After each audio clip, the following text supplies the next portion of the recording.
The dust cloud billowed behind the stagecoach as it rumbled along the rugged trail toward Bandera, Texas, in the summer of 1876. Katherine Davis clutched her handkerchief tightly, dabbing at the perspiration that beaded along her brow, despite the shade offered by her wide-brimmed hat. The heat was relentless, far worse than anything she'd experienced back in Boston, and the journey west had already stretched for 2 punishing weeks. How much farther to the next stop? Katherine asked the elderly woman beside her, her voice barely audible over the creaking of wooden wheels and the steady rhythm of hoofbeats. Mrs. Hollister, a widow traveling to live with her son in San Antonio, patted Katherine's gloved hand. "Bandera's still a good day's ride, dear."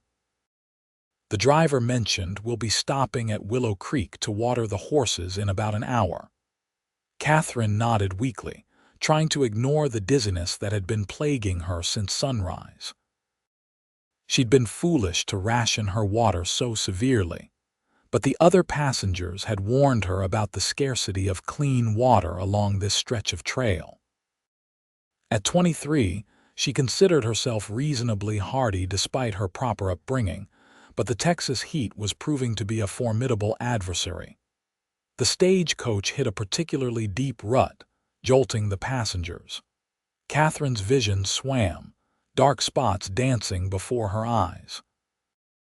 She gripped the edge of her seat, willing herself to stay conscious. "Are you all right, dear?" Mrs. Hollister's concerned voice seemed to come from far away. "You're white as a sheet."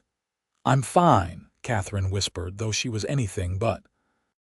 The stifling air inside the coach grew thinner with each labored breath she took. "I just need some fresh air." When the coach finally lurched to a stop at Willow Creek, Katherine stumbled out on unsteady legs. The other passengers scattered to stretch and refresh themselves, but she managed only a few steps before the ground seemed to tilt beneath her feet.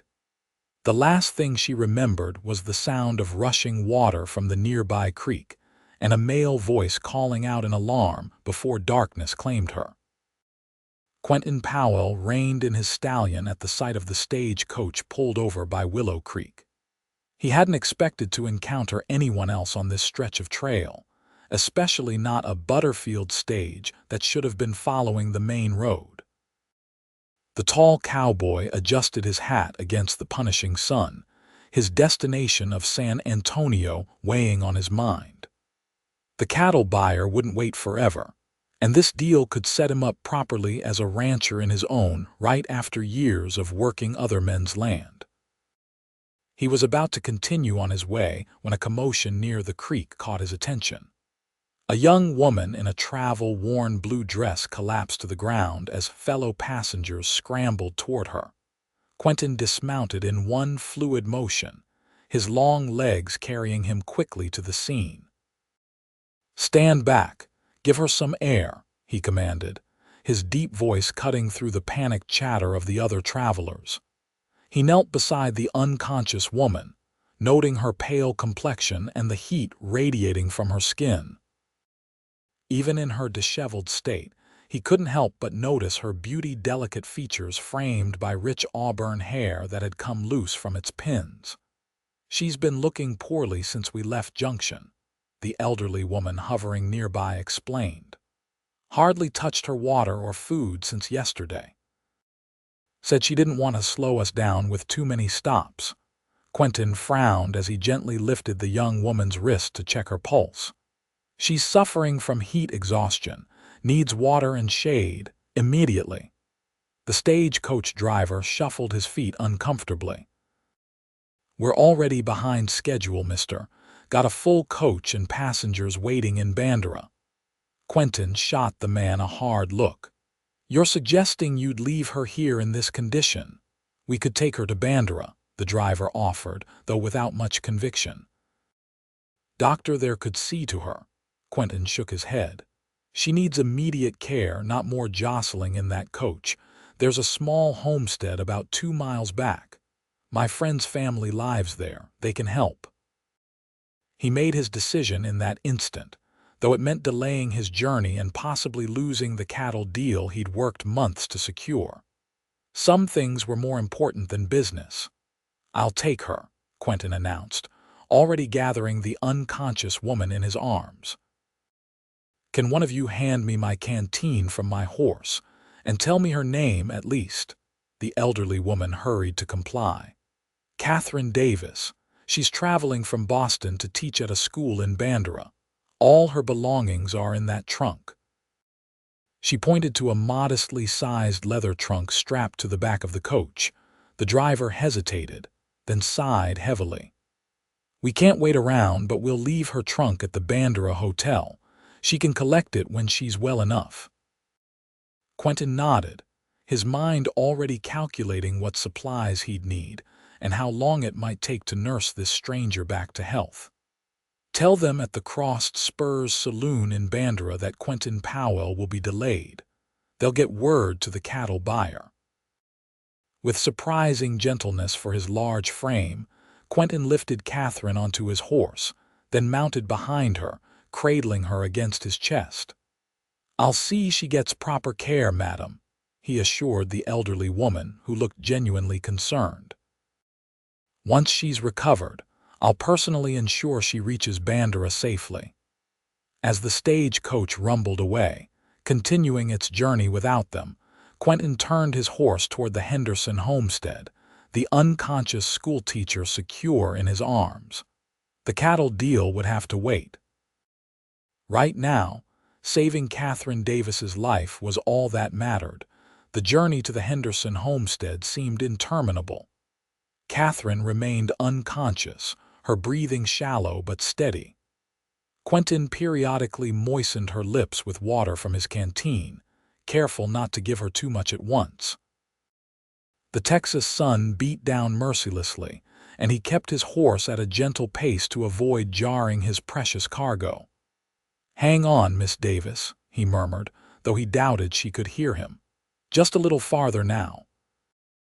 When the modest Henderson cabin finally came into view, Quentin felt a wave of relief.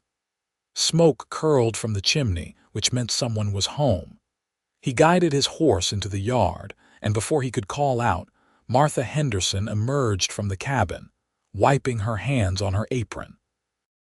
"Quentin Powell, what brings you?" Her words cut off when she spotted the unconscious woman in his arms. "Good heavens! What happened?" "Heat exhaustion," Quentin explained as he carefully dismounted, still holding Katherine. "Found her collapsed by Willow Creek. Stagecoach couldn't wait."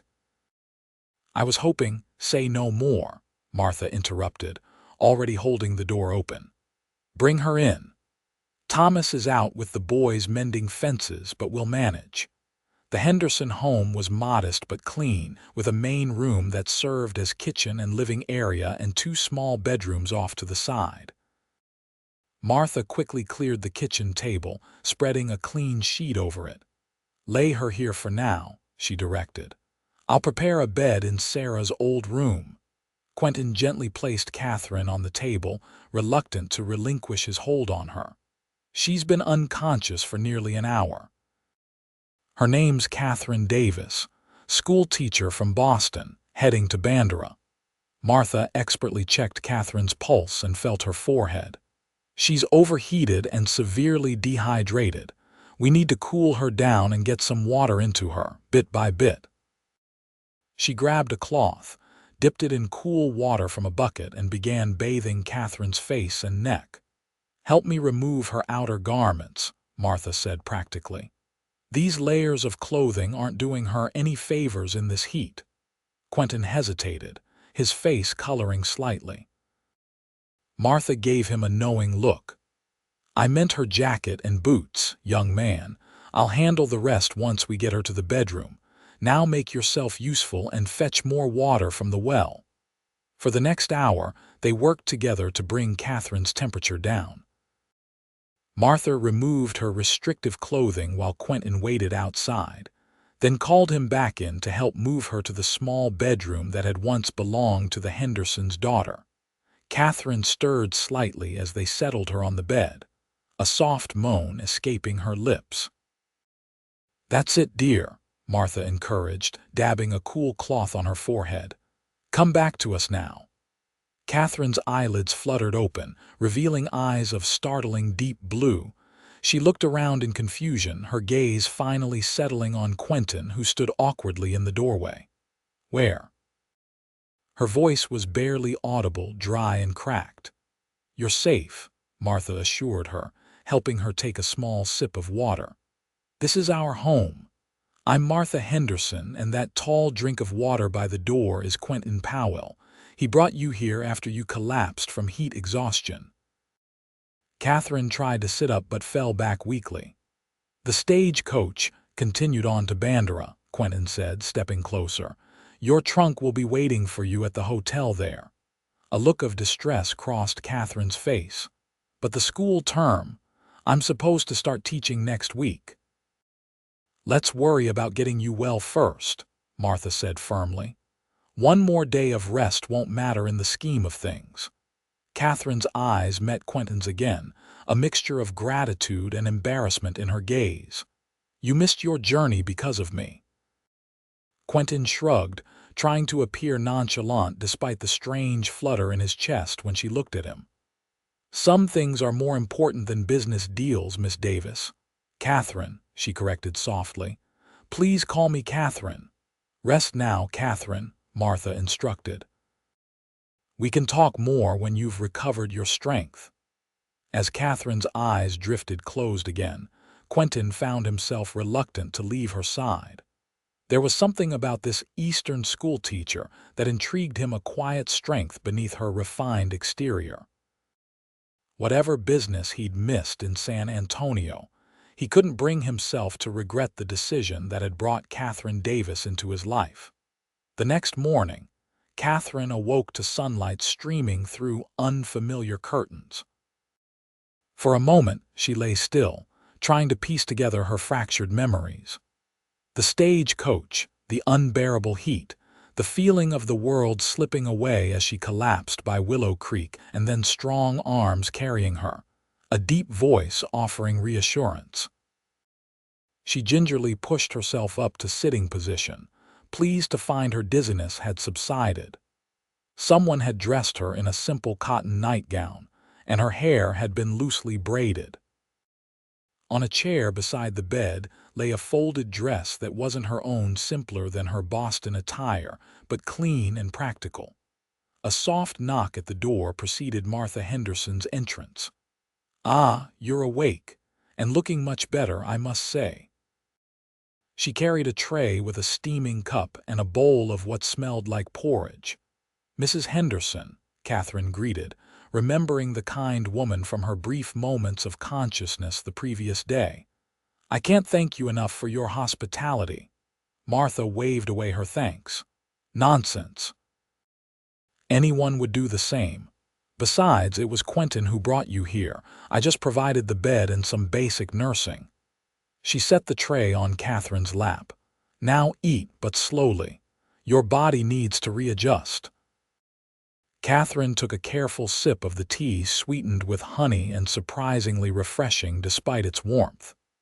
"Is Mr. Powell still here?" Something knowing flickered in Martha's eyes. "Indeed. He's outside helping Thomas mend the corral fence. Said his business in San Antonio could wait another day to make sure you're recovered enough to travel."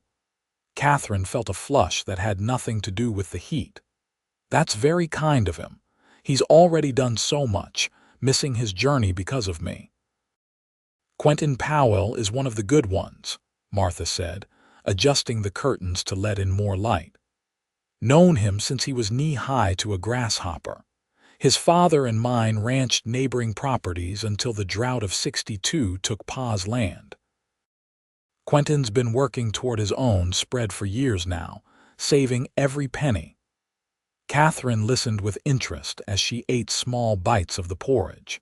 She hadn't expected to find herself so curious about the tall cowboy who'd come to her rescue.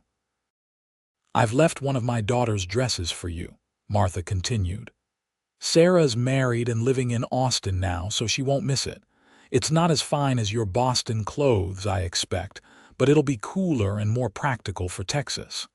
It's perfect, Katherine assured her. I'm learning quickly that my Boston wardrobe is entirely unsuitable for Texas summers. Martha chuckled. You'll adapt. Everyone does, or they head back east. Speaking of which, what brings a Boston lady to teach school in Bandera? It's hardly what you'd call civilized compared to eastern cities.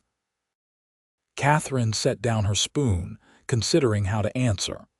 The full truth wasn't something she shared easily, but this woman had shown her nothing but kindness. After my parents died last year, there wasn't much left for me in Boston. I needed a fresh start. When I saw the advertisement for a schoolteacher in Bandera, it seemed like an opportunity to be useful somewhere new. Martha nodded sympathetically. Well, Bandera's lucky to have you. Not many qualified teachers willing to come this far west. She took the tray as Katherine finished. Think you're up to getting dressed? Some fresh air on the porch might do you good once the day cools a bit. Katherine nodded, already feeling stronger. Yes, I'd like that very much. After Martha left, Katherine rose carefully and dressed in the borrowed garment, a simple blue cotton dress with practical buttons down the front, and a mercifully lighter weight than her own clothing. She found a brush on the small dresser and worked it through her long auburn hair before rebraiding it. When she emerged from the bedroom, the main room of the cabin was empty, but the front door stood open, letting in a breeze that made the heat almost bearable. Katherine stepped onto the porch, shading her eyes against the late afternoon sun. The scene before her was unlike anything she'd known in Boston, rolling hills stretching toward the horizon, dotted with mesquite trees and cacti. In the near distance, two men worked at a corral fence, their shirt sleeves rolled up in the heat. Even from this distance, she recognized Quentin Powell's tall frame immediately. He moved with surprising grace for such a large man, his muscles flexing as he hammered a post into place. As if sensing her presence, he paused in his work and looked up, meeting her gaze across the yard. For a moment, neither moved. Then Quentin said something to his companion and strode toward the house, removing his hat as he approached. "Miss Davis," he greeted, stopping at the foot of the porch steps. His voice was deep and warm like the Texas earth itself. "Glad to see you on your feet." "Thanks to you," Katherine replied, suddenly aware of how informal she must look in the borrowed dress with her hair simply braided. In Boston, she would never have appeared before a gentleman in such a state, but Boston's rules seemed very far away. "Mr. Powell, I don't know how to thank you properly for what you've done." He climbed the steps, still keeping a respectful distance. Up close, she could see that his eyes were a striking hazel that seemed to shift between green and brown in the sunlight. His face was tanned from long days outdoors, with laugh lines at the corners of his eyes that spoke of good humor despite his serious expression. "No thanks needed," he assured her. "Anyone would have done the same." "But not everyone would have canceled their own journey," she countered. "Mrs. Henderson mentioned you were heading to San Antonio on important business." Quentin leaned against the porch railing, his hat in his hands. "A cattle deal. Would have been my first big purchase toward starting my own ranch," he shrugged. "There'll be other opportunities." Katherine felt a pang of guilt. "I'm so sorry to have cost you that chance." "Don't be," he said firmly. "Some things are meant to be and others aren't. Besides, I've been thinking," he paused, as if reconsidering his words. "Once you're well enough, I'll escort you to Bandera myself. It's on my way back to my current job at the Circle K Ranch." "That's very kind, but I wouldn't want to impose further." "No imposition," he said easily. "The trail can be dangerous for a woman traveling alone, especially an Eastern lady not familiar with our ways." His expression grew more serious.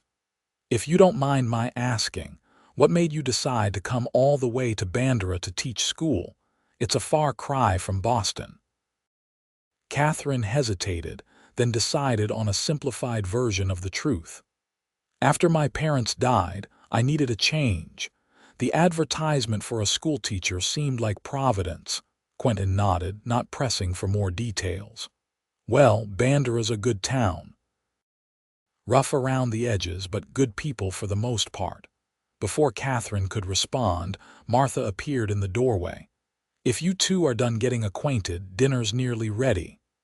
Quentin, go fetch Thomas and wash up. Katherine, come help me set the table if you're feeling up to it. As they moved to follow Martha's instructions, Katherine realized she felt more at ease with these strangers than she had with anyone since her parents' deaths. There was something about the straightforward manner of these Westerners, especially Quentin Powell, that was refreshingly honest compared to Boston society's layers of politeness concealing true intentions. Perhaps her decision to come west hadn't been as impulsive as her Boston acquaintances had claimed. Perhaps, in some strange way, this was exactly where she was meant to be. Dinner at the Henderson table was a revelation to Katherine. The fare was simple roasted chicken, cornbread, and vegetables from Martha's garden, but served with genuine hospitality that made it more satisfying than the finest Boston dinner parties she had attended. Thomas Henderson proved to be as warm and welcoming as his wife, treating Katherine like an honored guest rather than an unexpected burden. Their easy banter with Quentin spoke of long-standing friendship and mutual respect. "So you'll be teaching our youngsters in Bandera," Thomas remarked as he passed Katherine a second helping of cornbread. "Brave undertaking. Some of those ranch kids are wilder than unbroken colts." Katherine smiled. "I've taught in Boston's North End district." "Those children weren't exactly paragons of gentility either," Quentin chuckled. "She's got you there, Thomas. Besides, I have a feeling Miss Davis has more steel in her spine than meets the eye." "Katherine," she corrected gently. "Please, after all you've done, I think we can dispense with formalities." A smile tugged at the corner of Quentin's mouth. "Katherine, then." The way he said her name, with a slight drawl that lingered on each syllable, sent an unexpected warmth through her. "How long have you been in Texas?" Martha asked, deftly changing the subject. "This is only my 3rd week," Katherine admitted. "I traveled by train as far as I could, then took the stagecoach from St. Louis." Thomas whistled low. "That's a mighty long journey for a lady alone." "I'm discovering that I'm more resilient than I previously believed," Katherine said, then added with a self-deprecating smile, "despite evidence to the contrary yesterday." "Heat exhaustion can fell the strongest men," Quentin assured her. "Nothing to be ashamed of. You'll acclimate to our Texas summers in time." The conversation flowed easily through the rest of the meal. Katherine found herself sharing stories of Boston and her journey west, while the others told tales of life in the Texas Hill Country. Quentin spoke little of himself, but his occasional comments revealed an intelligent, thoughtful man beneath his cowboy exterior. As Martha served coffee and peach cobbler for dessert, Quentin turned to Katherine. "If you're feeling strong enough, I thought we might head to Bandera tomorrow." "It's about a day's ride from here." Katherine set down her fork.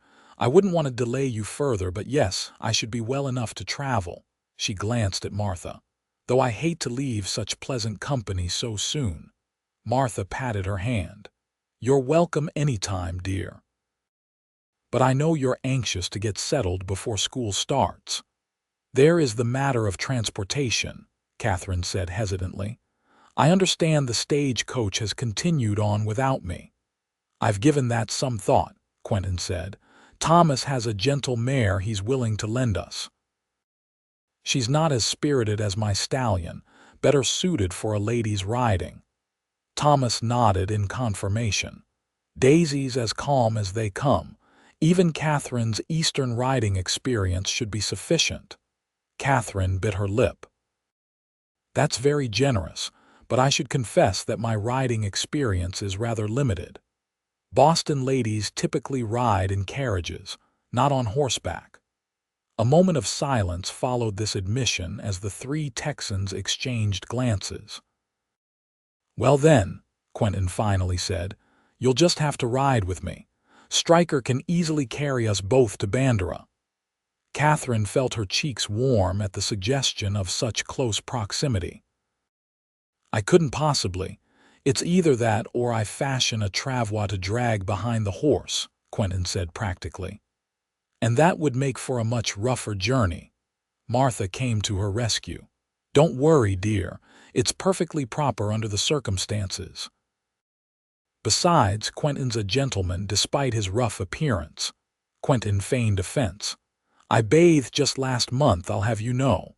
The joke broke the tension, and Katherine found herself laughing along with the others. "Very well," she conceded. "It seems I'm destined to continue imposing on your kindness, Mr. Quentin." After dinner, while Martha and Katherine washed dishes, the men stepped outside to smoke pipes and discuss the next day's journey. Katherine was acutely aware of Quentin's deep voice carrying through the open window, though she couldn't make out his words. "He's a good man," Martha said softly, following Katherine's gaze. "One of the best I know." Katherine quickly returned her attention to the plate she was drying. "I'm very grateful for his assistance." Martha hummed noncommittally. "You know, he turned down a marriage proposal from the banker's daughter in Fredericksburg last spring. Everyone thought he was crazy. She came with a sizable dowry that would have given him the start he needed for his own ranch." "Why would he do that?" Katherine asked before she could stop herself. Martha smiled knowingly. "Said he wasn't going to marry without love, no matter how practical the match might be. His mother married for security and was miserable her whole life. Quentin swore he'd never make the same mistake." Katherine absorbed this information silently, unsure why it affected her so strongly. She'd known Quentin Powell for barely a day, yet found herself increasingly drawn to this cowboy with his quiet strength and unexpected depth. Later, as she prepared for bed in Sarah's room, Katherine took stock of her situation. In just a few weeks, she'd traveled from the familiar comforts of Boston to this wild, beautiful country. Tomorrow, she would journey to Bandera pressed against a virtual stranger, a handsome cowboy, who had already sacrificed his own interests to ensure her safety. Life had certainly taken an unexpected turn. As she drifted off to sleep, Katherine wondered what other surprises Texas had in store for her, and why the thought of riding to Bandera with Quentin Powell left her feeling both nervous and strangely exhilarated. Dawn broke with the promise of another scorching day. Katherine rose early, wanting to help Martha with breakfast before their departure. She found her own clothes cleaned and pressed laid out for her, but after a moment's consideration, she reached instead for the simpler cotton dress Martha had loaned her. It would be far more practical for the journey ahead. In the kitchen, Martha was already at work frying bacon and mixing biscuit dough. "Good morning, dear. Sleep well." "Better than I have in weeks," Katherine admitted, moving to help with the coffee. "Something about the air here, it's different from Boston." Martha smiled. "Texas has a way of getting into your blood. Most who come intending to stay only a short while find themselves still here decades later." Katherine wondered if that would be her fate as well. She'd come to Bandera with a 1-year teaching contract, but beyond that, her future remained unwritten. The men entered shortly after, bringing the scent of horses and early morning with them. Quentin nodded a greeting to Katherine, his eyes warming as they met hers. "Morning," he said simply. "Ready for the journey?" "As ready as I'll ever be," she replied, trying to sound more confident than she felt. Breakfast passed quickly, filled with practical advice from the Hendersons about life in Bandera, which shops had the fairest prices, which families would be sending children to Catherine's school, which church had the best social gatherings. "The widow Johnson runs the boarding house where you'll likely stay," Martha told her. "She's strict but fair and keeps a clean establishment. Tell her I sent you, and she'll give you the room with the eastern exposure catches the morning light beautifully." All too soon, it was time to depart. Katherine changed back into her traveling boots, which Martha had cleaned, and accepted a loan of a wide-brimmed hat to shield her face from the sun. Martha also pressed upon her a small flask of water and a bundle of food for the journey. "Best get an early start before the day heats up too much," Thomas advised, leading them outside where the horses waited. His gentle mare Daisy had been saddled and loaded with Catherine's small traveling bag, while Quentin's larger stallion Striker pawed impatiently at the ground. Katherine hugged Martha goodbye, surprised by how attached she'd grown to the woman in such a short time. "I can't thank you enough for everything. You just write and let us know how you're settling in," Martha instructed. "And you're welcome for a visit anytime." Quentin shook hands with Thomas, then turned to Katherine. "Ready?" she nodded, suddenly nervous about the mechanics of riding double. Quentin must have sensed her uncertainty, for he stepped closer and spoke quietly so only she could hear. "I'll mount first, then help you up in front of me. It'll be more comfortable for you that way, and I can make sure you don't fall." Katherine appreciated his matter-of-fact approach, which somehow made the intimate arrangement seem less scandalous. After Quentin had settled in the saddle, he extended his hand down to her. "Left foot in the stirrup," he instructed. "Then push up and I'll help you the rest of the way." With a deep breath, Katherine gathered her skirts, placed her boot in the stirrup and pushed upward. Quentin's strong hands caught her waist and lifted her effortlessly, settling her sideways across the saddle in front of him. The position was more intimate than any Katherine had experienced before. She sat nestled against Quentin's chest, his arms encircling her as he held the reins. She could feel the steady rise and fall of his breathing and catch the scent of leather, horses, and something uniquely him. "Comfortable?" he asked, his voice close to her ear. "Yes," she managed, though comfortable wasn't quite the right word for the flutter of nerves she felt. They said their final goodbyes to the Hendersons and set off, Daisy trailing behind on a lead rope. Katherine was acutely aware of every point where her body contacted Quentin's. But gradually, as the miles passed, she relaxed into the rhythm of the horse's gait and the security of Quentin's steady presence. The landscape unfolded before them, rolling hills giving way to wider valleys, dotted with live oak and mesquite trees. Occasionally they passed small homesteads or cattle grazing in the distance. Quentin pointed out landmarks and shared stories of the area, his deep voice rumbling against her back. "See that hill to the west? Local legend says Spanish gold is buried there. Every few years, some fool spends months digging for it, never found a peso yet." Katherine found herself laughing more freely than she had in months. There was something liberating about the open country, the endless sky, and Quentin's unaffected company. When the sun reached its zenith, they stopped in the shade of a large oak tree beside a small stream. Quentin lifted Katherine down, his hands lingering at her waist a moment longer than strictly necessary. If she noticed, she gave no indication, but the color in her cheeks might not have been entirely due to the heat. "Not much farther to Bandera," he said as he spread a blanket from his saddlebag on the ground. "We should reach town by late afternoon." Katherine settled on the blanket while Quentin tended to the horses. She watched him move with easy confidence, speaking softly to the animals as he led them to water.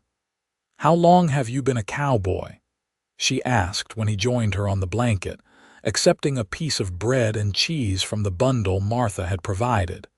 "Since I could sit a horse," he replied. My father ran cattle on a small spread near Fredericksburg. When he died 5 years ago, there wasn't enough land to split between me and my brothers, so I've been working other men's ranches, saving for my own place. He took a drink from his canteen. What about you? Always been a teacher? Katherine shook her head. Only the past 3 years. After finishing school, I taught the children of Boston's working families in a settlement house. Before that, I was expected to make an advantageous marriage and manage a household. What changed? She hesitated, then decided on honesty. My father's shipping business failed just before he died. The suitors who had seemed so devoted suddenly discovered pressing business elsewhere. A wry smile crossed her lips. It was actually a relief. I never wanted the kind of marriage that was expected of me. Quentin studied her with interest. What kind of marriage do you want? The directness of the question startled her. In Boston, such personal inquiries would never be made so bluntly. But they weren't in Boston, and somehow the open Texas sky made conventional rules seem less important. A partnership, she said finally. Mutual respect, shared purpose, and she hesitated before adding softly, love, of course. Quentin nodded slowly, his eyes never leaving hers. Worthy goals, rare to find altogether. What about you? She countered. Martha mentioned you turned down a match that would have given you your ranch. A fleeting smile crossed his face. Martha talks too much. He was quiet for a moment, then added, My mother married my father for security after her first love died. She never loved him, and he knew it every day of their marriage. I decided long ago I wouldn't settle for less than what I saw in the Hendersons' marriage, true partnership based on love and respect. Katherine felt a strange connection in that moment, as if they had each recognized something familiar in the other. The silence between them hummed with unspoken possibility. The moment was broken when Stryker snorted and pawed at the ground, eager to continue. Quentin rose and offered Katherine his hand. We should get moving if we want to reach Bandera before sunset. The remainder of the journey passed in comfortable conversation interspersed with periods of companionable silence. Katherine found herself increasingly aware of Quentin's physical presence, the strength in his arms around her, the warmth of his chest against her back.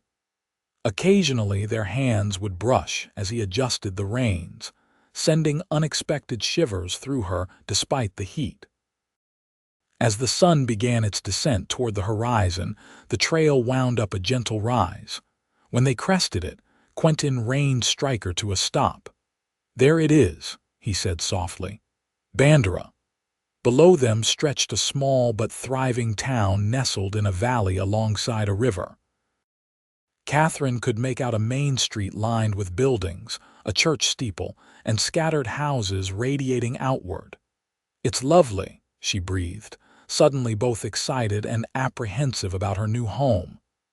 Bandera's a good place, Quentin assured her. The town's growing now that the cypress mills are bringing in steady work. You'll find it a mix of settlers, German, Polish, Mexican, alongside Texans who have been here since independence. As they descended toward the town, Katherine tried to memorize the feeling of security she'd found in Quentin's arms. Soon she would be on her own again, facing a new life in this frontier town. Will you stay in Bandera tonight? She asked, trying to keep her tone casual. I should head back to the Circle K, he replied. I've already been gone longer than expected. Katherine nodded, ignoring the pang of disappointment. Of course. You've already delayed your journey far too long on my account.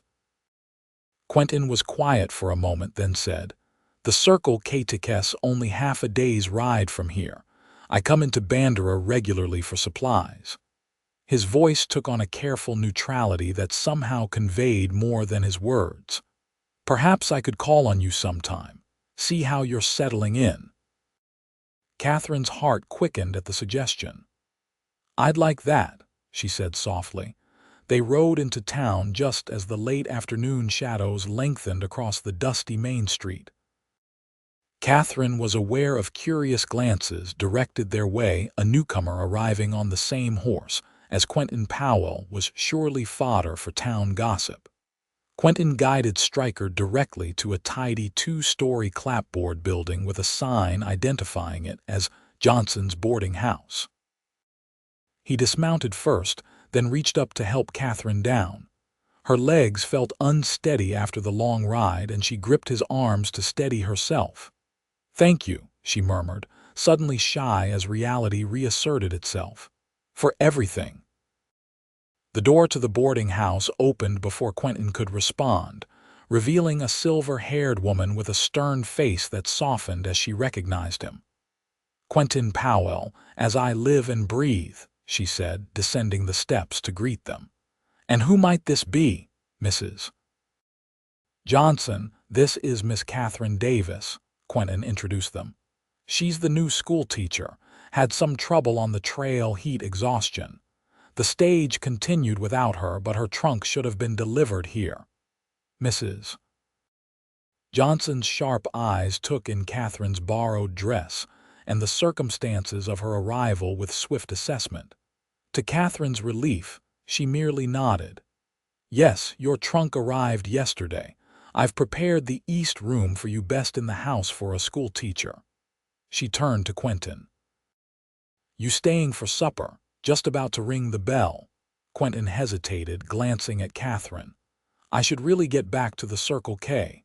"Nonsense," Mrs. Johnson declared. "It's nearly dark and those hills are treacherous at night. You can start fresh in the morning."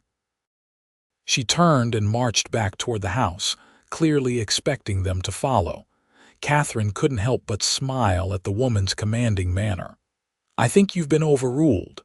A reluctant grin tugged at Quentin's mouth. "Mrs. Johnson tends to have that effect." "I suppose one more night won't make much difference." As they followed the landlady inside, Katherine felt a curious mixture of emotions. She had reached her destination, the place where her new life would begin, yet she was surprisingly reluctant to see her journey with Quentin come to an end. Little did she know that their story together was just beginning. Mrs. Johnson's boarding house proved to be as immaculate inside as its freshly painted exterior suggested. The entryway opened into a parlor furnished with well-polished pieces that, while not fashionable by Boston standards, reflected comfortable prosperity. Beyond that, a dining room contained a long table set for the evening meal. "Supper's at 6 sharp, Mrs. Johnson informed Katherine as she led her upstairs. "I run a respectable house here. No gentlemen visitors in the rooms, no coming in after 9 o'clock, and no spirits on the premises." She gave Katherine an appraising look. "Though I don't expect such rules will trouble a schoolteacher." "Not at all," Katherine assured her, relieved to find her new landlady's expectations aligned with her own principles. The east room, as Martha had promised, was lovely, simply furnished but spotless, with windows that would indeed catch the morning light. Katherine's trunk had been placed at the foot of a neatly made bed. "Washrooms at the end of the hall," Mrs. Johnson said. "I'll leave you to freshen up before supper." At the door, she paused. "Mr. Powell is a well-respected man in these parts, known him since he was a boy. If he vouches for you, that's good enough for me." With that cryptic comment, she departed, leaving Katherine to wonder exactly what the woman had inferred about her arrival in town. Alone at last, Katherine sank onto the bed, suddenly overwhelmed by the events of the past days. From near death on the trail to being cradled against a stranger's chest for hours on end, it was more adventure than she'd experienced in all her previous 23 years. After washing away the dust of travel and changing into one of her own dresses, a simple navy blue that seemed overly formal compared to the practical cotton she'd borrowed, Katherine descended to the dining room, just as a bell rang to announce supper. Quentin was already seated at the table, along with 4 other boarders, 2 elderly sisters who taught piano, a clerk from the general store, and a young widower who worked at the bank. Mrs. Johnson made brief introductions before serving a hearty meal of beef stew, corn bread, and apple pie for dessert. Conversation flowed easily, with the other boarders eager to share local knowledge with Katherine. She learned that the school term would begin in 10 days, giving her time to prepare the schoolhouse and review the materials left by the previous teacher. Poor Miss Winters, one of the piano-teaching sisters, clucked. Couldn't handle the local boys, went back east after just 1 term. Those Hannigan twins nearly drove her to drink, the clerk agreed with a chuckle. You'll have your hands full with them, Miss Davis. Katherine smiled confidently. I've dealt with my share of difficult students. I'm sure we'll manage. Throughout the meal, she was acutely aware of Quentin's presence across the table. He spoke little, but she often glanced up to find his eyes on her, thoughtful and warm. After supper, while Mrs. Johnson and the piano teachers cleared the dishes, Quentin suggested a short walk.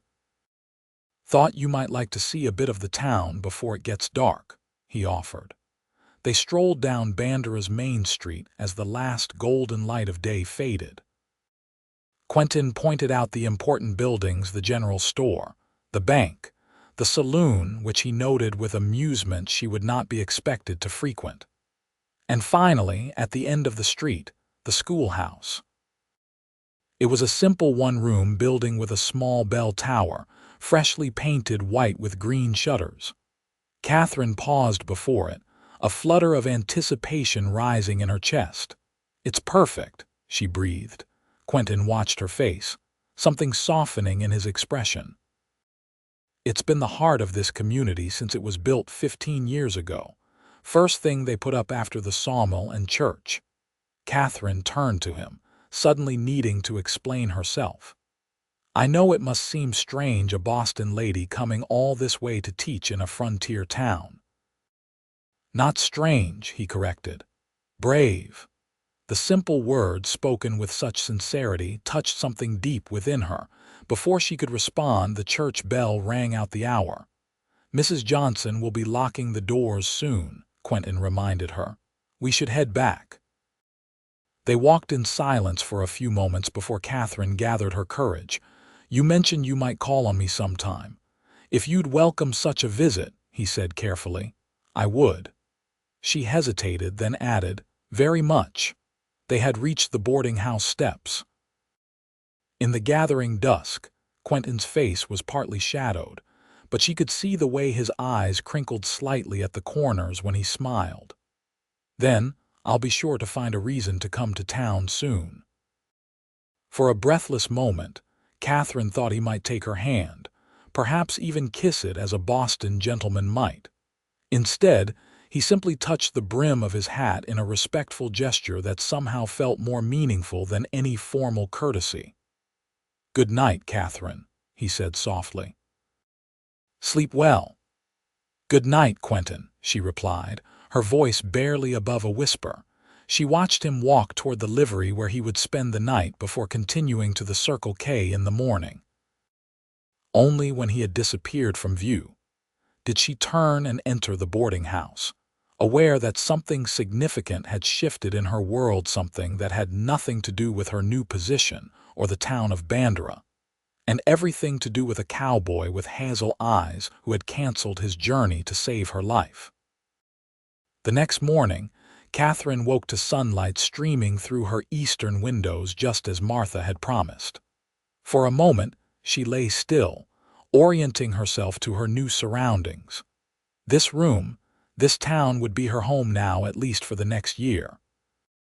After dressing in a practical skirt and shirtwaist, she made her way downstairs to find Mrs. Johnson already preparing breakfast. There's coffee on the stove, the older woman informed her. Mr. Powell left at first light, asked me to tell you goodbye and that he'd see you soon. Katherine tried to hide her disappointment that she hadn't been able to bid him farewell in person. He's been very kind. Mrs. Johnson gave her a knowing look, but mercifully changed the subject. Mayor Thompson will be by after breakfast to give you the school keys and show you around. Term starts week after next, but you'll want time to prepare. The days that followed fell into a pleasant rhythm. Katherine spent mornings at the schoolhouse, organizing materials and preparing lessons for her future students. The previous teacher had left detailed notes about each child's progress, which proved invaluable.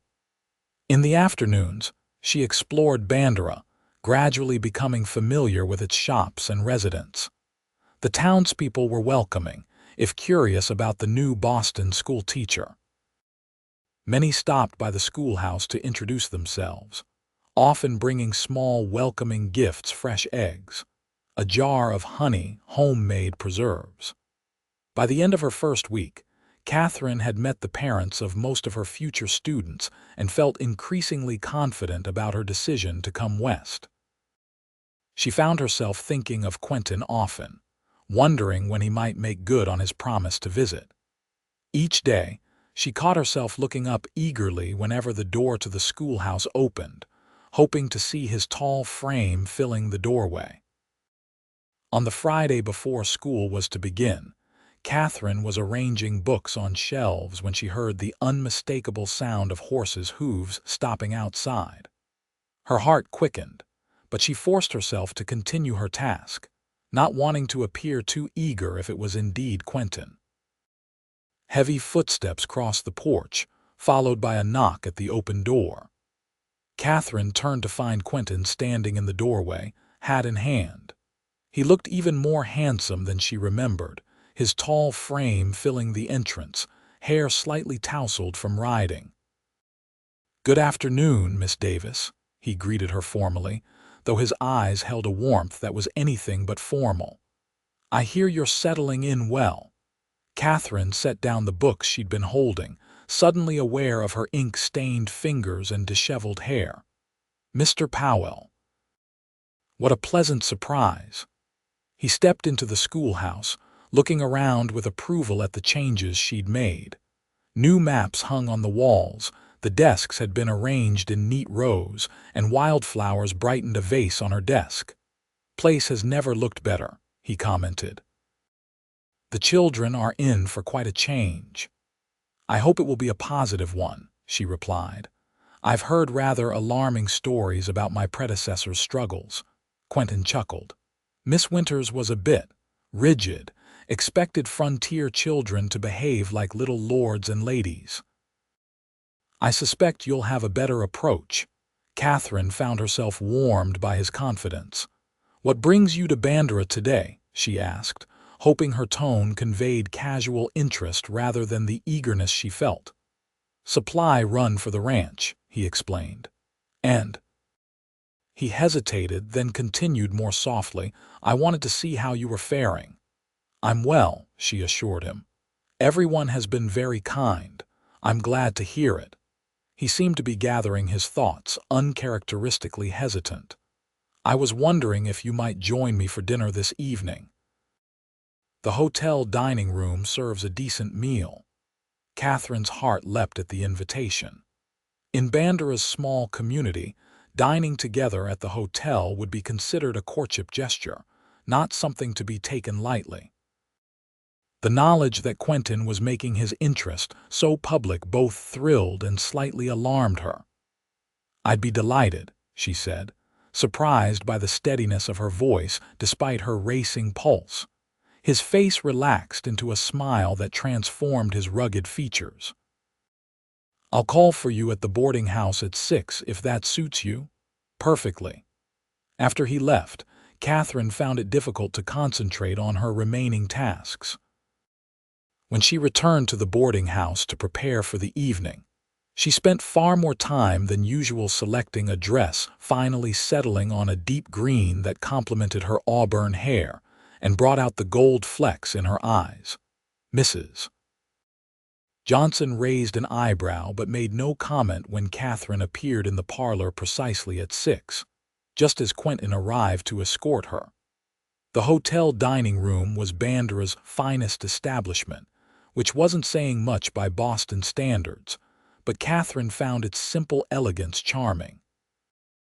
White tablecloths covered the tables, and hurricane lamps cast a warm glow over the room. Several diners nodded greetings as Quentin led her to a table by the window. Their conversation flowed easily through the meal, moving from Katherine's preparations for the school term to Quentin's work at the Circle K. She found herself laughing often at his dry observations about ranch life and the characters he worked with. The foreman, Hank Dawson, has been running cattle drives for 30 years, Quentin told her. Claims he can smell water from 5 miles away, saved many a herd during drought years. Will you go on the drive to Kansas this fall? She asked, trying to mask her concern at the thought of him being gone for months. He shook his head. Not this year.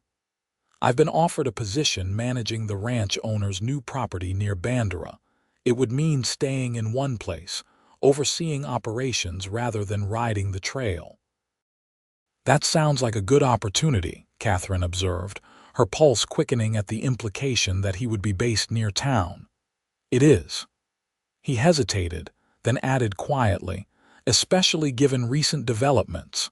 The look he gave her left little doubt about what developments he meant. Katherine felt a blush rise to her cheeks but held his gaze steadily. After dinner, Quentin suggested a short walk before returning to the boarding house. The evening was pleasantly cool after the heat of the day, with stars emerging in the deepening twilight. They strolled along the river that ran behind the main street, following a well-worn path. I've been thinking about our conversation on the trail, Quentin said after a comfortable silence. About what you want in a marriage. Katherine's heart skipped a beat. Oh, partnership, mutual respect, shared purpose. He recited her words exactly, then added softly, and love, of course. He stopped walking and turned to face her. In the starlight, his expression was earnest, almost vulnerable. I know we've only known each other a short time, he continued, but I feel something I've never felt before, a connection that doesn't seem bound by time or convention. Katherine found herself nodding, unable to deny the same inexplicable feeling. I feel it too, she admitted softly. Quentin took her hands in his touch gentle but sure. I'm not asking for promises or commitments yet. I know you're just beginning your life here, and I've my own path to forge, but I'd like your permission to call on you properly, to see where this might lead. The sincerity in his voice moved her deeply. This was nothing like the calculated courtship she'd experienced in Boston, where marriage negotiations resembled business deals more than matters of the heart. I would like that very much, she answered, her voice steady despite the emotion welling within her. His smile in response was radiant. Slowly, giving her every opportunity to withdraw, he leaned down and pressed his lips to hers in a kiss that was gentle yet filled with promise. Katherine had been kissed before chaste, proper kisses from Boston suitors, but nothing like this. This kiss spoke of possibility, of a future neither had anticipated but both now found themselves longing for. When they parted, Katherine felt as though something fundamental had shifted in her world. Here, under the vast Texas sky, she had found something she hadn't even known she was seeking. I should get you back, Quentin said reluctantly. Mrs. Johnson will be waiting with her pocket watch. As they walked back toward the boarding house, hands still linked, Katherine marveled at the journey that had brought her here. Her near collapse on the trail, what had seemed like terrible misfortune, had led to this unexpected happiness. Sometimes, it seemed, life's greatest blessings arose from its greatest challenges. And as Quentin kissed her hand at the boarding house steps and promised to see her again soon, Katherine knew with sudden clarity that her decision to come west had been the right one, though for reasons she could never have anticipated. The first day of school arrived with perfect autumn weather, crisp morning air warming to a pleasant afternoon. Katherine stood at the door of the schoolhouse, bell in hand, watching as children from town and surrounding ranches made their way across the yard. They came on foot, on horseback, and in farm wagons, 28 students ranging in age from 6 to 16. The 2 weeks since her dinner with Quentin had been busy ones, filled with final preparations for the term and several more pleasant evenings in his company. True to his word, he had accepted the position managing the nearby ranch property, which meant he was now based just a few miles outside town. Their courtship, though still in its early stages, had already become a topic of gentle gossip among Bandera's residents. As Katherine rang the bell to signal the start of school, she felt a surge of confidence. This was where she belonged, doing work she loved in a community that was beginning to feel like home. She watched the children file in, some shy, some bold, all curious about their new teacher from the East. The morning passed in a flurry of introductions, assessments, and establishing routines. By noon, Katherine had already identified her most promising students and her most challenging ones, including the infamous Hannigan twins, 10-year-old boys whose innocent expressions couldn't quite hide the mischief in their eyes. When she dismissed the children for their midday meal, Katherine sank into her chair with a satisfied sigh. So far, so good. She unwrapped the lunch Mrs. Johnson had packed for her, but before she could take a bite, a shadow fell across her desk. Looking up, she was delighted to find Quentin standing in the doorway, a small bouquet of wildflowers in his hand. "Thought the new schoolmarm might appreciate some encouragement on her first day," he said, crossing to her desk and presenting the flowers with a slight bow. "How thoughtful," Katherine said, genuinely touched by the gesture. She found a jar to serve as a vase and arranged the colorful blooms. "What brings you to town today?" "Supplies for the ranch," he replied, settling on the edge of a student desk.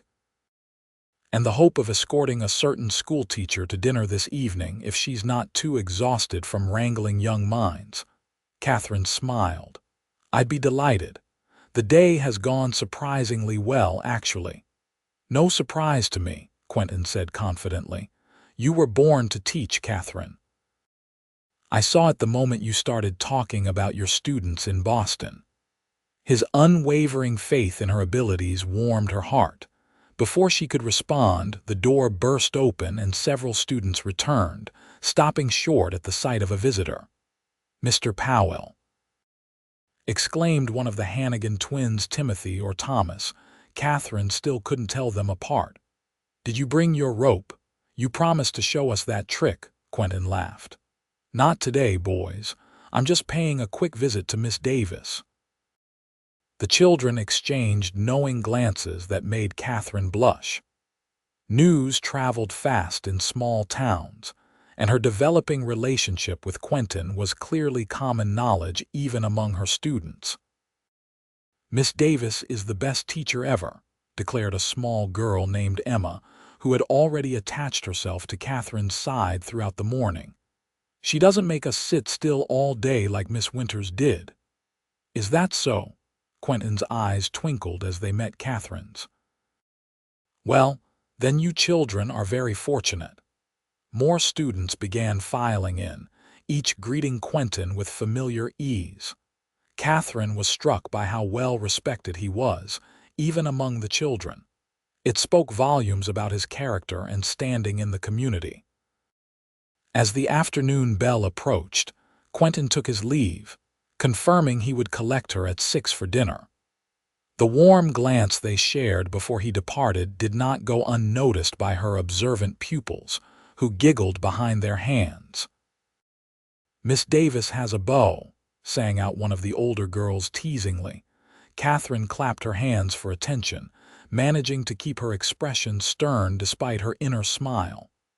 "That's quite enough of that. Open your readers to page 12, please." The remainder of the afternoon passed productively, and Katherine dismissed her students with a sense of accomplishment. As they scattered across the schoolyard, calling farewells and racing homeward, she felt a profound contentment. This was what she had come west for, the opportunity to make a difference in these children's lives. That evening, dinner with Quentin was a relaxed affair at the small cafe near the general store.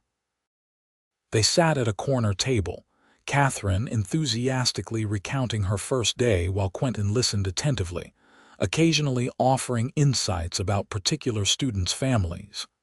"The Hannigan boys aren't bad at heart," he told her.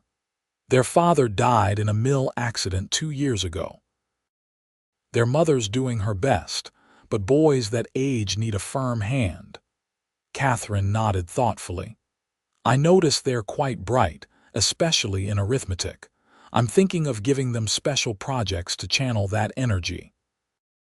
As their plates were cleared away, Quentin's expression grew more serious. "I have something to discuss with you," he said, reaching into his pocket and withdrawing a folded document. "I've been offered a more permanent position at the Rocking L Ranch. The owner wants to expand operations, needs someone to oversee everything while he handles business in San Antonio." Katherine's heart leapt at the implication that he would be staying in the area indefinitely. "That sounds like a wonderful opportunity. It comes with the foreman's cabin, small but solidly built, on a rise overlooking the valley about 3 miles from town." His eyes held hers steadily. "Close enough for a schoolteacher to ride out for Sunday dinner, perhaps." The invitation was clear, as was its propriety. Sunday visits were an accepted part of courtship in Western communities. Katherine felt a pleasant warmth spread through her at this public acknowledgement of their relationship. "I would enjoy that very much," she replied. Quentin's face relaxed into a smile. "Good, that's good." He hesitated, then added, "Katherine, I know it's only been a few weeks, but I want you to know my intentions are serious. I'm not a man who courts lightly." The directness of the statement, so typical of him, touched her deeply. In Boston, such matters would have been approached obliquely, with careful hints and suggestions. Here, under the vast Texas sky, people spoke their minds and hearts plainly. "I'm glad to hear it," she said softly, "because I don't take courtship lightly either." The look they shared held promise that needed no further words.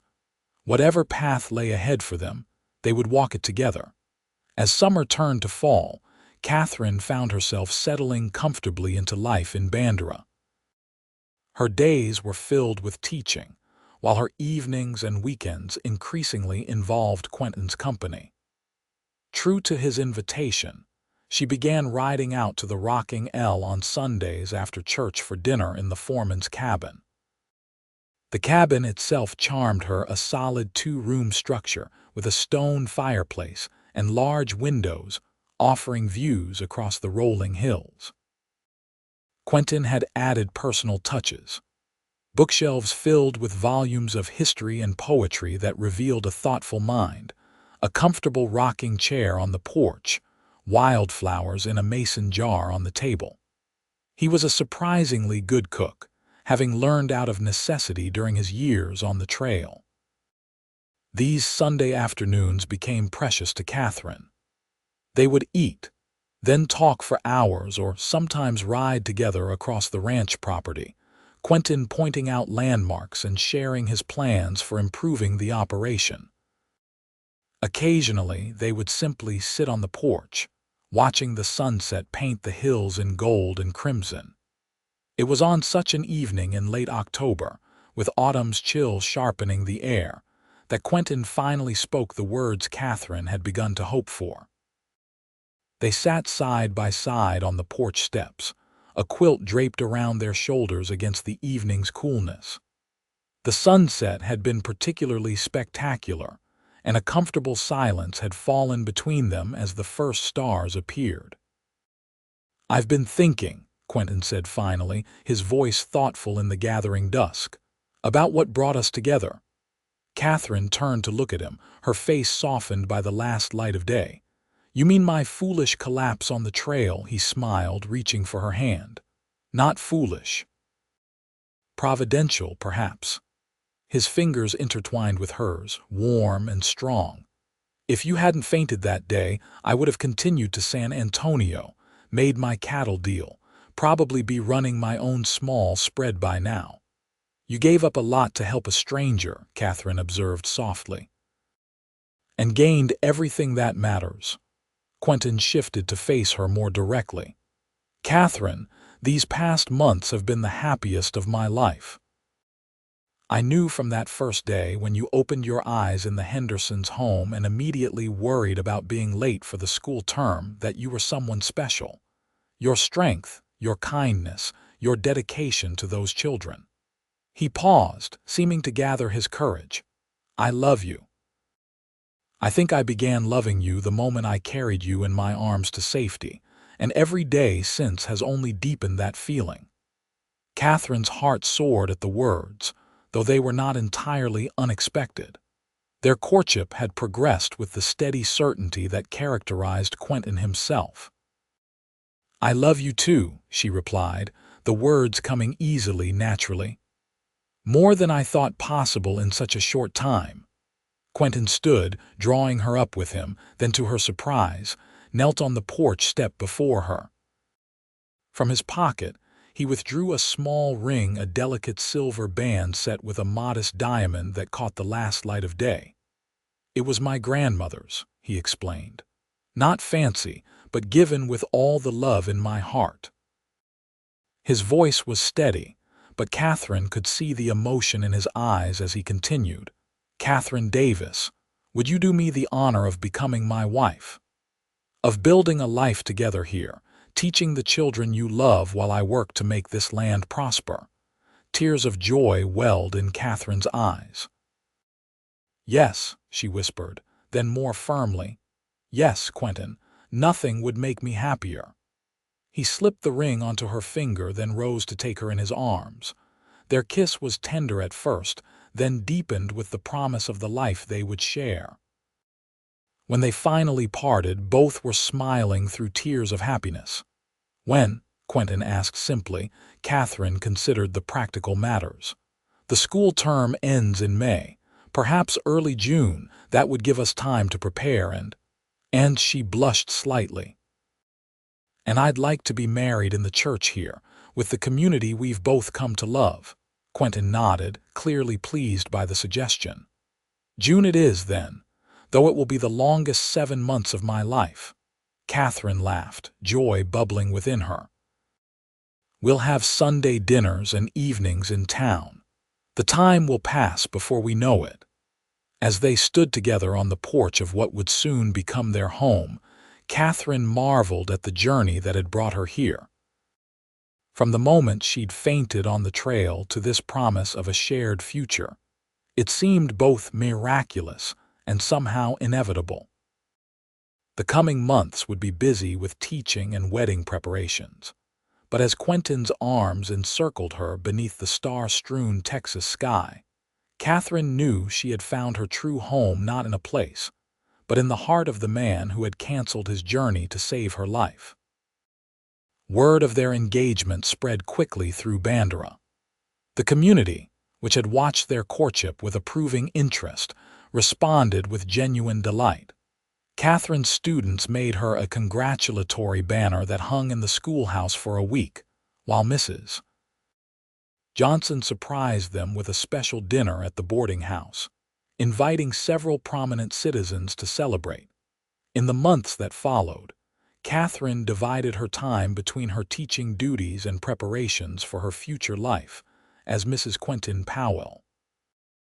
On weekends, she often rode out to the rocking L to help Quentin make improvements to the foreman's cabin. They added curtains to the windows, built additional bookshelves, and planted a small garden that would bloom in the spring. Winter in the Texas Hill Country proved milder than the harsh Boston winters Katherine was accustomed to, though occasional cold snaps brought frost that glittered on the mesquite and froze the water troughs at the ranch. During one such cold spell in January, a blizzard swept through the region, dropping 6 inches of snow and stranding Katherine at the schoolhouse with 7 students whose parents couldn't reach town. She had just decided they would need to spend the night, organizing blankets and taking stock of the food supplies, when the door burst open to reveal Quentin, snow-covered but determined. "Thought you might need assistance," he announced, stamping snow from his boots. Behind him stood Thomas Henderson with a large wagon outfitted with extra blankets. The children cheered at this dramatic rescue, and within an hour, everyone had been safely delivered to their homes, or in Katherine's case, to the boarding house. After seeing the last child to safety, Quentin escorted Katherine to her door through the swirling snow. "My hero once again," she teased gently as they stood on the porch, her hands clasped in his. He smiled, snow dusting his hat and shoulders. "I'll always come for you, Katherine, no matter the weather or distance." The simple promise, delivered with such quiet certainty, warmed her more effectively than any fire could have. As winter gave way to spring, wedding preparations intensified. Martha Henderson traveled to Bandera to help Katherine sew her wedding dress, a simple but elegant gown of ivory satin, with lace at the collar and cuffs.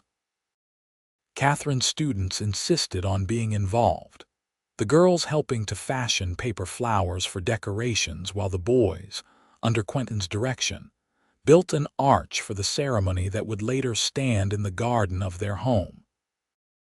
April brought an unexpected letter from Boston, Katherine's former neighbor, informing her that a distant uncle had died, leaving her a small but significant inheritance. The timing seemed providential, providing funds to furnish their home and, as Quentin suggested, perhaps set aside for the children they hoped to have someday. By May, as the school term drew to a close, the plans were complete. The wedding would be held the first Saturday in June at Bandera's small church, followed by a celebration on the grounds of the rocking El Ranch. Nearly everyone in the county had been invited, a testament to how thoroughly both Katherine and Quentin had been embraced by the community.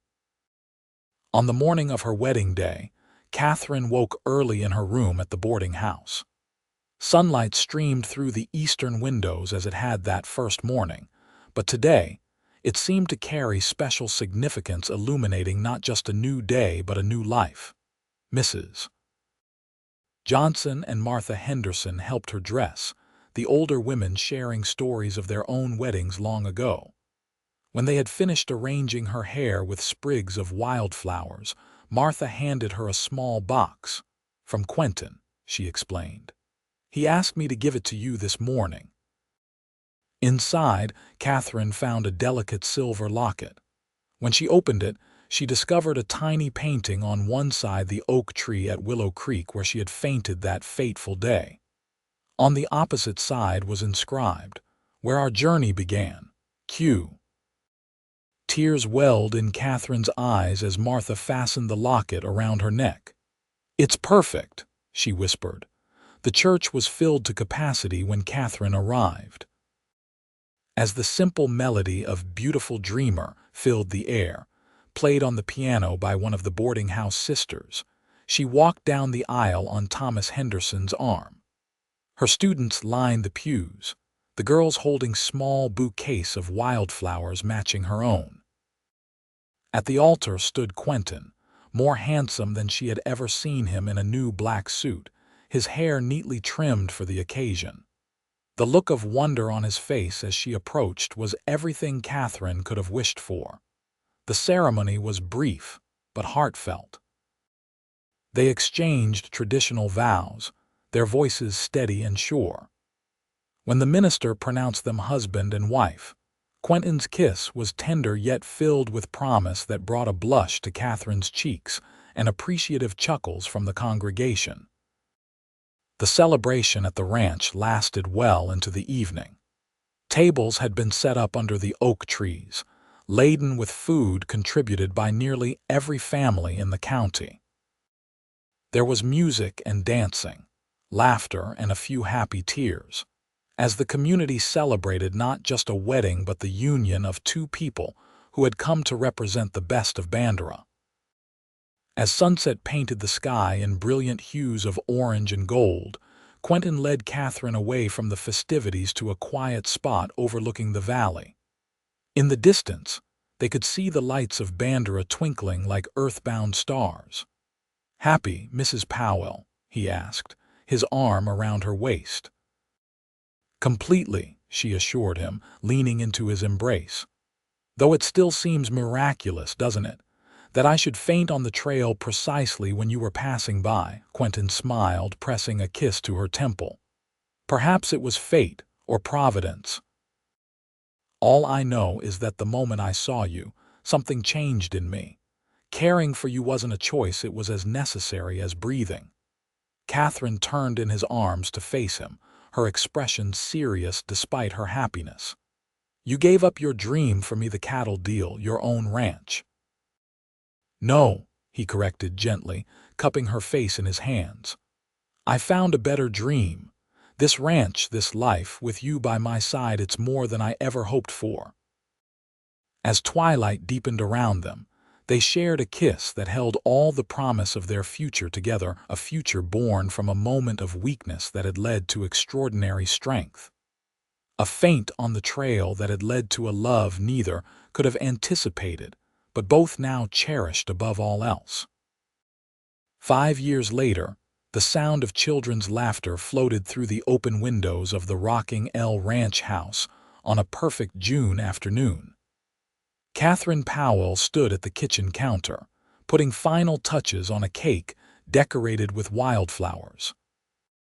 Through the window, she could see her husband demonstrating rope tricks to an appreciative audience of their 4-year-old son William and his friends from town.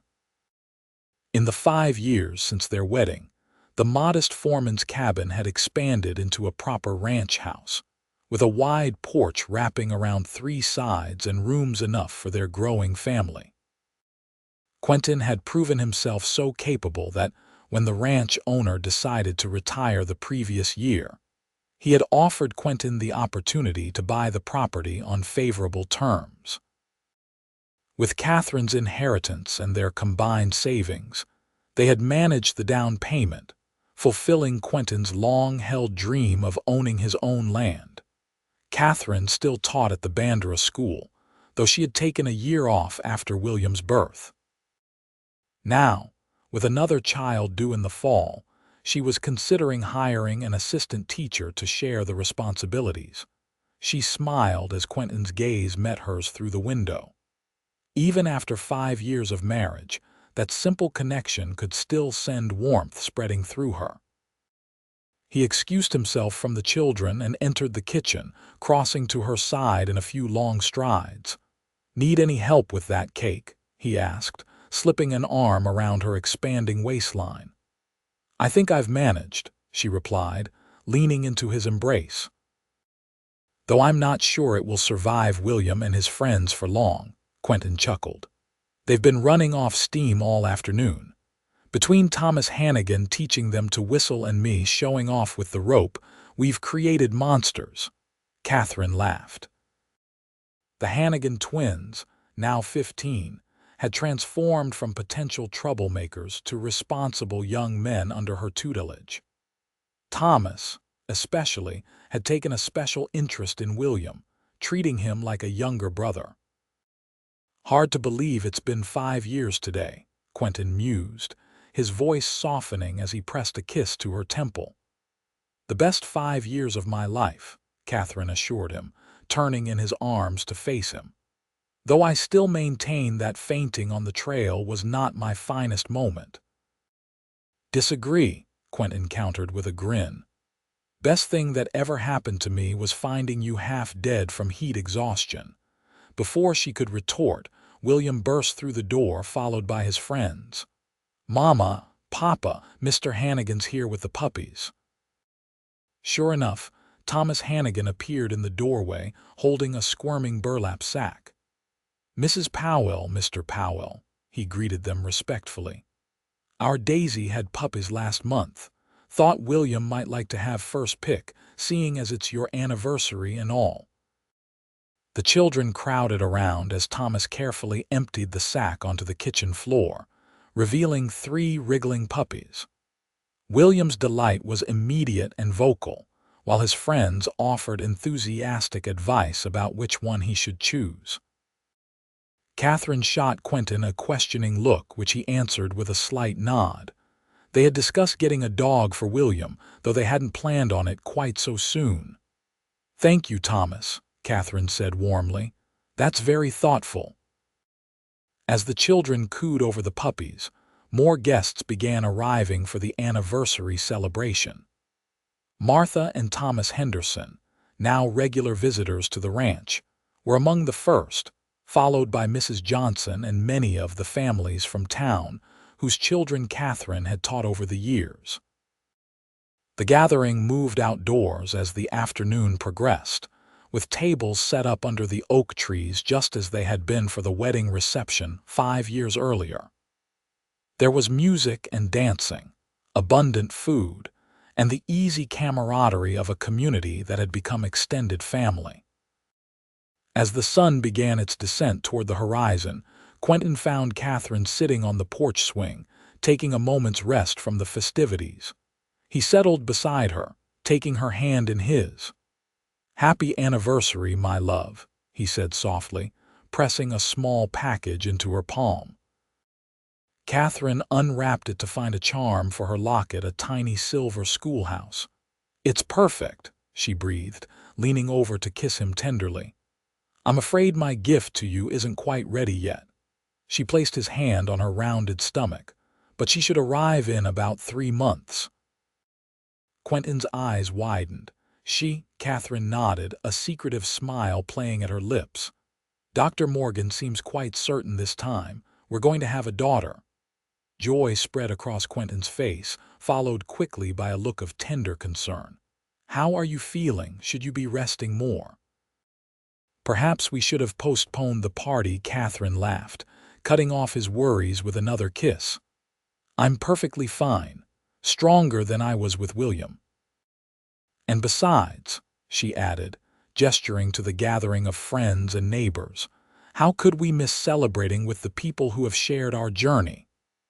From the yard, William's voice called for his father, excited to show him something one of the puppies had done. Quentin squeezed Katherine's hand before rising to answer his son's summons. Left alone for a moment, Katherine's hand went to the locket at her throat, the one Quentin had given her on their wedding day, now bearing charms representing key moments in their life together. The schoolhouse, a tiny rocking horse for William's birth, and the original painting of Willow Creek where their story had begun. 5 years ago, exhausted and ill-prepared for the Texas heat, she had collapsed on the trail. What had seemed like disaster had turned out to be the greatest blessing of her life. The cowboy who had canceled his journey to care for her had become her husband, her partner, the father of her children. As she watched Quentin lift William onto his shoulders, their son's laughter ringing clear in the evening air, Katherine felt a profound gratitude for the twist of fate that had brought them together. Their journey hadn't always been easy. There had been droughts that threatened the ranch, difficult pregnancies, the everyday challenges of building a life together, but through it all, their love had only deepened, strengthened by each trial overcome together. When Quentin glanced back at her, his face illuminated by the golden light of sunset, Katherine felt the same flutter in her heart that she had experienced that first day when she opened her eyes to find him watching over her. Some journeys, she reflected, were worth canceling for the right reasons. And some new journeys, like the one she and Quentin had embarked on together, continued to unfold with new wonders with each passing day. As twilight gathered and friends began lighting lanterns around the yard, Katherine rose to join her family, one hand resting on her stomach where their daughter grew. The future stretched before them like the vast Texas horizon wide open, full of promise, and more beautiful than she had ever dared to dream.